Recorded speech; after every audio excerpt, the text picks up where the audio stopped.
Hi, my name is Mary Harnett. I'm with the Commission of Deaf, Deafblind, and Hard-of-Hearing Minnesotans. We're a small agency that advocates for and with people that are deaf, hard of hearing, and deafblind.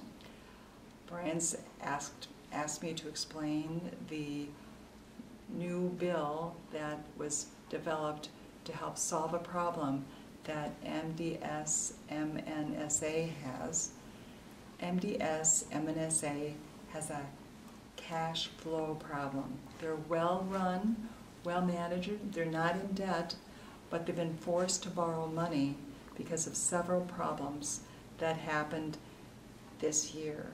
The first, the governor unallotted money to balance the budget from the schools all over the state.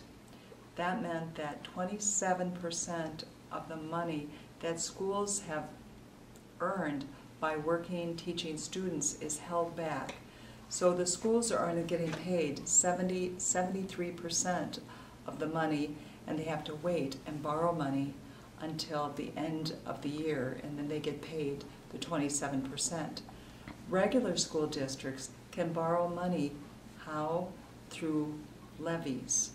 That means they can tax different people and then only borrow the money at 1% interest. It's cheap to borrow the money, so it's not a lot of pain for school districts.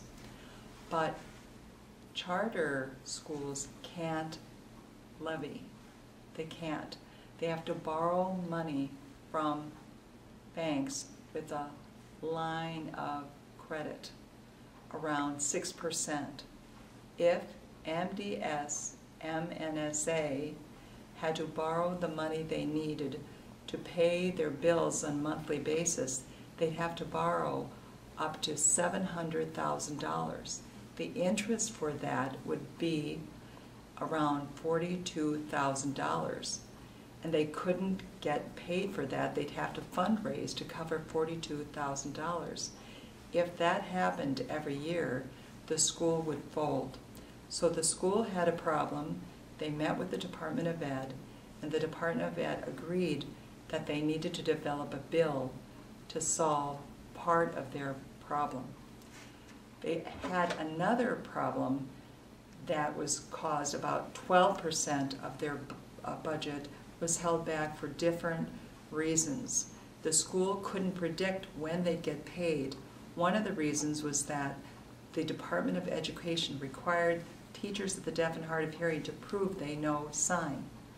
There's a certification that they had to take in October. That meant that teachers of the deaf and hard of hearing are working and starting in August.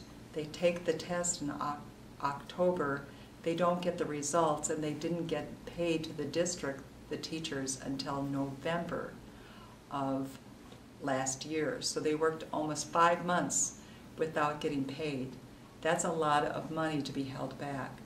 The Department of Ed has agreed to pay the teachers regardless of the proof of the certification of the test, and will try to change the timing of the test to earlier in the year, to the summertime, so there's no delay. So that will help solve a lot of their problem. The department has also agreed to write policies and procedures that are easy to understand with timelines, so the process should go more smoothly. So about 12% of the problem, the holdback of the money that they had, will be solved through these processes. The 27% problem is still there, and it's a worse problem for MDS-MNSA because they're one of two 100% special ed schools. That means that most of their money comes from special ed revenue, and almost no money comes from general ed revenue. About 2% of their money comes from that. Why? Because the parents don't place the kids for most of the time. The district places it. The district placed means that the school district itself will pay for transportation, which is great. it's very expensive to pay for the transportation, but it also means that there's less general ed revenue that gives most districts flexibility. MDS-MNSA doesn't have that kind of flexibility that most schools, even charter schools, have. And the reason why it's important to have district placed for MDS-MNSA, they have kids from 39 different districts around the state. That's a lot. So the new bill that has two wonderful chief authors. One is Senator Saltzman, and the other is Representative Mariani. That bill will help the school to get their payments, 90% of their payments every month. And so that'll help solve the cash flow problem. It only impacts charter schools that have 100% student enrollment special ed. So that's only 2 schools in the state right now. And the House has adopted that language in their omnibus bill. That happened this week. The Senate hasn't taken action yet. They haven't written their omnibus bill. So when that happens, we'll need the community to contact legislators on the Senate Education Committee and ask them to include this important bill in their omnibus large education bill.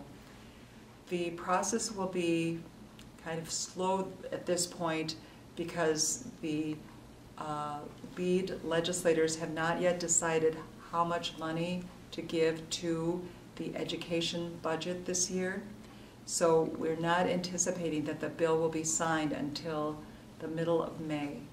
But it's important to keep watching, listen to the emails that we send out to provide information about the bill.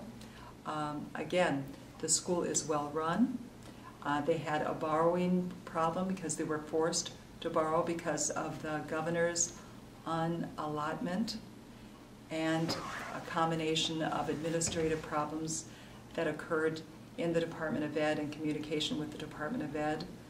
The administrative problems are solved and will go more smoothly in the future, but the 27% problem still is there. This bill will help resolve that problem.